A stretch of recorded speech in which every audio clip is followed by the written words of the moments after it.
Les petits médocins préparent les rocks. Coucou YouTube.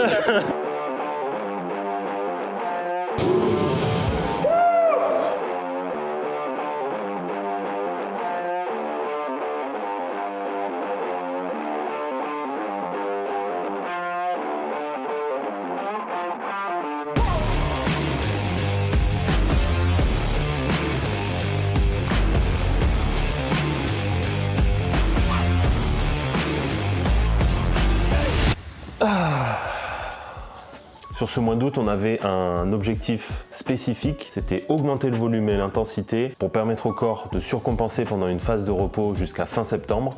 Parce que le 20 septembre, on a une petite compétition, une simulation type Hyrox. Donc c'est pour ça que là, le mois d'août, il était un peu chargé. On s'entraînait grosso modo 3 fois par semaine avec tous les samedis un entraînement type Hyrox. Donc c'était des entraînements de 60, 70 minutes, 80 minutes. Et donc ça, toutes les semaines, on l'a fait pendant quasiment tout le mois d'août, sur 3 semaines. Ouais, sur 3 semaines. Donc ça fait 3 x 3, ça fait 9 séances, dont 3 énormes séances. Donc ouais, le mois d'août, il était chargé. Je prends un bon petit déj à base de glucides. 50 g de flocons d'avoine, 150 ml de lait de coco pour une bonne bouillie. Mon bon miel de France tradition. Ça c'est du pain. Ça c'est du chocolat. Quand on les met ensemble, ça fait un pain au chocolat. C'est la seule définition. Ça c'est un pain au chocolat. C'est la seule définition du pain au chocolat. C'est délicieux. On a tout, ouais. On a tout, ouais, c'est bon, c'est parti. Donc augmenter le volume et l'intensité sur le mois d'août, mais pas de manière totalement chaotique et sans réfléchir. Le but, c'était quand même de travailler un maximum les stations de l'Hyrox sous différentes formes et d'aller chercher ce travail sous fatigue. Pour ceux qui ne connaissent pas forcément l'Hyrox, c'est une compétition dans laquelle il y a 8 stations différentes.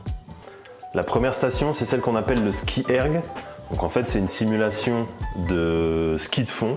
On est sur une machine qu'on appelle un ergo ou un ergomètre qui permet de reproduire le mouvement du ski de fond. Donc c'est quelque chose qui fait beaucoup travailler les épaules, le dos, la chaîne postérieure, les jambes, les ischios, c'est un enfer. Donc là, pendant la course de l'Hyrox, il y a 1 km sur ça à faire. 1 km, c'est long, c'est très long. La station numéro 2 et 3, ça se passe avec ce qu'on appelle un sled. Donc c'est un espèce de chariot sur lequel on fout masse de poids et on le pousse ou on le tire. Donc ça aussi c'est un cauchemar. Enfin je vous le dis, spoiler alert, hein, toutes les stations c'est cauchemardesque. Donc sled push, on le pousse. Sled pull, on le tire avec une corde sur 50 mètres. Donc c'est des distances de 25 mètres, de 12 mètres 50 à la vraie compétition. Donc c'est 2 allers-retours. Donc ça c'est un truc qui fait vraiment travailler les cuisses, les ischios, les fesses. Et sur ce mois-ci, on l'a pas travaillé directement avec un chariot, on l'a plutôt fait avec d'autres exercices type deadlift avec des kettles. 4e station, peut-être une des pires stations, et là ça marque aussi la moitié de l'épreuve, les burpees broad jump. Et ça, je peux vous dire que ceux-là, je les redoute parce que je suis pas tout léger. Ça va être un calvaire pour moi, et en plus, il y a 80 mètres de burpees broad jump à faire, et ensuite il y a tout le reste à se taper. Donc ça va être chaud, il va falloir être efficace pour pas exploser en vol. Et donc ça, on peut les travailler soit en faisant des burpees broad jump, soit comme on a fait sur certains entraînements, des burpees to plate. Donc on fait un burpees et on fait un burpee et on saute sur un poids, voilà, tout simplement. Donc ça reproduit un peu le fait de faire un burpees et de sauter.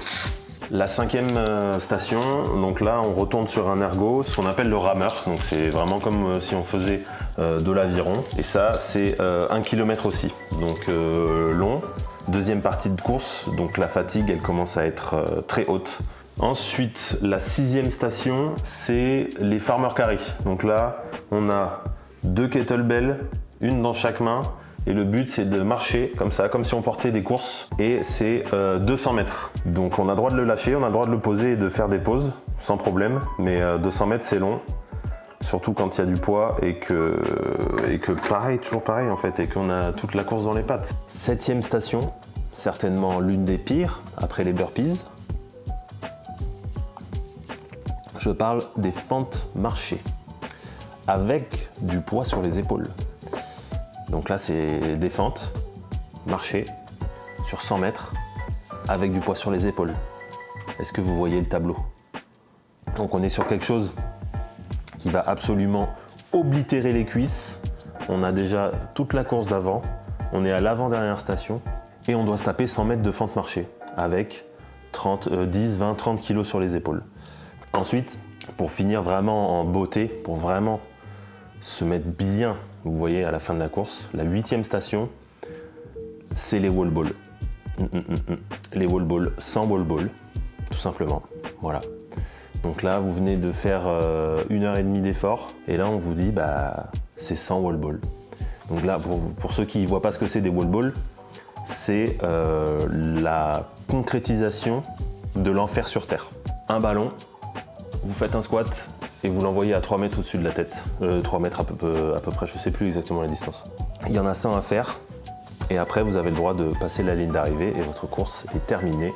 Et vous pouvez rentrer chez vous, ou manger un McDo ou un Burger King, une bonne glace et aller vous coucher.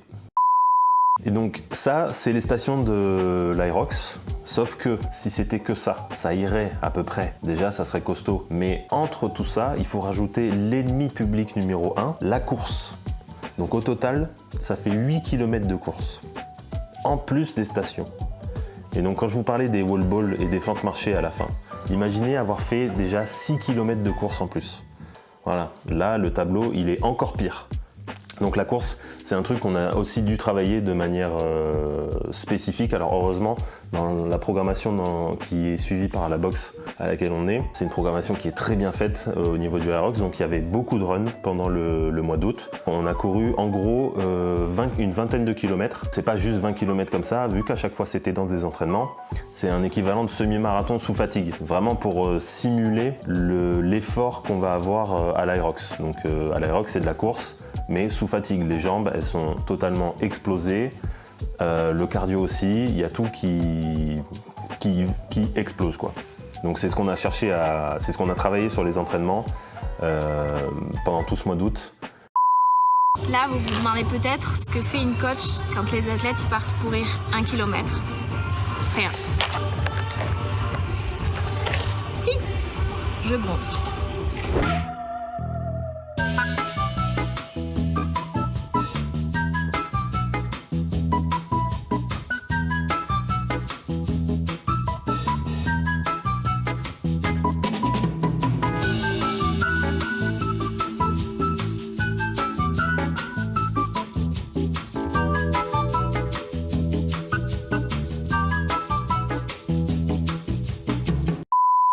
Je roule au milieu de la route, la la la. Volume, intensité, mais aussi diversité. Donc en fait, les WOD, ils ont pris, les WOD, quand je dis WOD, c'est Workout of the Day, c'est un entraînement quoi. Ils ont pris différentes formes pour aller travailler le corps différemment. Donc par exemple, on a eu une séance où c'était beaucoup de très haut et ensuite du plus facile. Donc en fait, pour entraîner le corps à monter en cardio, redescendre, monter, redescendre, monter, redescendre, parce que c'est ce qui va se passer pendant la course de l'Aerox. C'est pas tout le temps à balle, il faut vraiment contrôler son effort.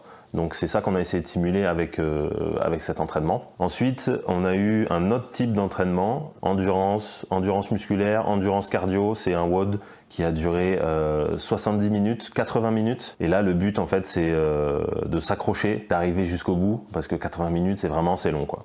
Ensuite, il y a eu un travail spécifique qui va nous permettre de travailler et le cardio et de nous entraîner sur les ergos, donc sur le ski et le rameur, où là, on a fait 1,5 km d'ergo, suivi de run, puis 1,5 km d'un autre ergo et encore du run. Donc voilà, c'est ce genre d'entraînement. Là, c'est très très mental parce que 1,5 km de rameur ou 1,5 km de ski erg, c'est infernal. C'est infernalement long, c'est interminable et il faut s'accrocher. Bien joué Martial. Bien joué. Bien joué. Bien joué. Combien au Bravo. milieu du coup? J'ai mis, mais il y a plus de 1000, mais 5,30. Bien joué.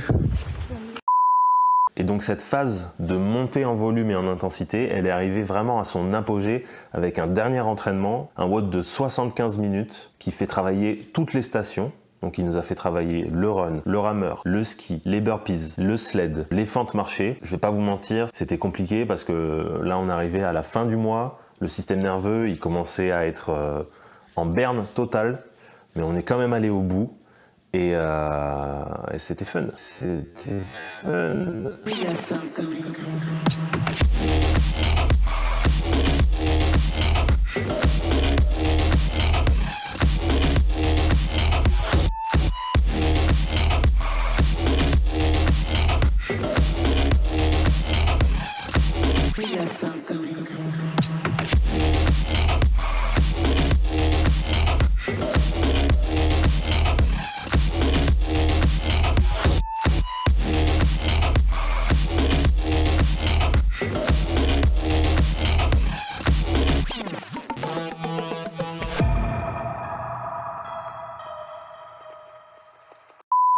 Donc après ce dernier WOD, la phase de volume et d'intensité était terminée. On était bien contents et il était temps de se reposer avant la compétition du 20 septembre. Permettre au corps de surcompenser, de récupérer. En tout cas, j'espère que cette stratégie du mois d'août d'augmentation du volume et de l'intensité aura payé. Donc on n'est pas en mode 100% compétition. Avec Anaïs, on le fait ensemble. D'abord, le but c'est de s'amuser tous les deux, de se dépasser, de se lancer des challenges et surtout d'arriver au bout. De voir que le travail qu'on a mis en août donne quelques résultats, mais par rapport à nous-mêmes, pas forcément par rapport aux autres. Donc pour voir tout ça, de toute façon, je vous donne rendez-vous dans la prochaine vidéo, celle du vlog du mois de septembre. D'ici là, mettez en commentaire quelle station de l'Aerox vous préférez, laquelle est la plus cool pour vous. N'oubliez pas de vous abonner et je vous dis à la prochaine. Bien joué. Bravo à Bien toi. joué YouTube.